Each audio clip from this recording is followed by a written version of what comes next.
Mon souhait pour la culture, c'est que les mesures qui vont être prises dans un futur proche ne soient pas fondées sur l'idée que le confinement est un événement qui serait tombé de manière brutale sur la culture au mois de mars. Il y a en réalité deux types de confinement. Il y a le confinement immédiat, celui qui vient de se produire, et puis il y a un confinement du temps long, un confinement beaucoup plus profond, qui a vu la place de la culture, au cours des dernières années, se réduire de manière drastique dans l'espace public. Par rapport à ce deuxième type de confinement, il est évident que des mesures de sauvetage ne pourront pas grand-chose.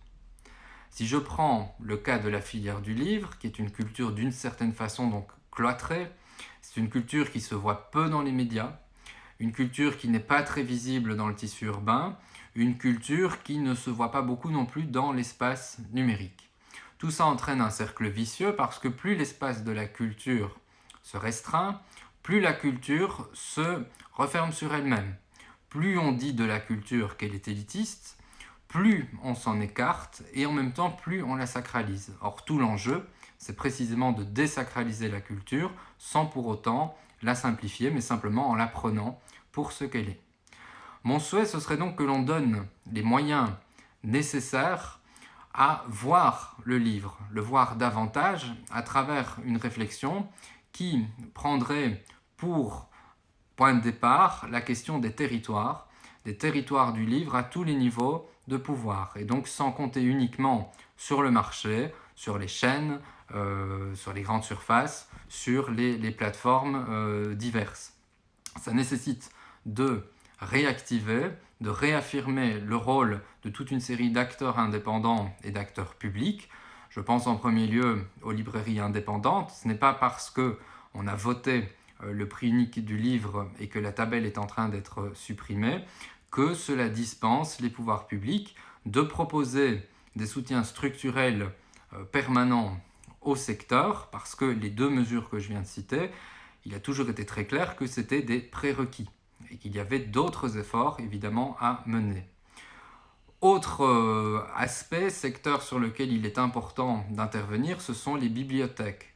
Bibliothèques qui ont été les grandes absentes des débats de ces dernières semaines et de ces derniers mois, parce que tous ces débats, tout simplement, n'ont pas réussi à sortir du cadre de conception, de consommation, de commerce. Et donc les bibliothèques qui reposent sur le service public sont complètement passées à côté de la discussion.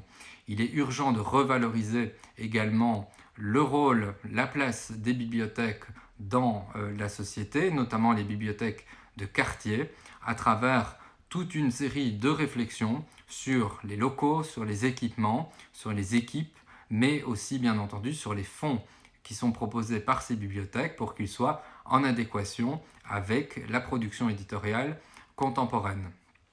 Enfin, il y a tout le volet de l'identité numérique de ces acteurs, parce qu'il ne suffit pas d'être présent sur le web, sur les réseaux sociaux pour y exister. Il y a des stratégies complexes à mener si l'on veut, là aussi, être en mesure de matérialiser véritablement le livre donc, de manière durable. En conclusion, déconfiner la culture, oui, certainement, mais à condition de considérer le confinement dans le sens que je viens d'aborder avec vous, donc cette notion de confinement du temps long qui concerne la culture depuis de très nombreuses années.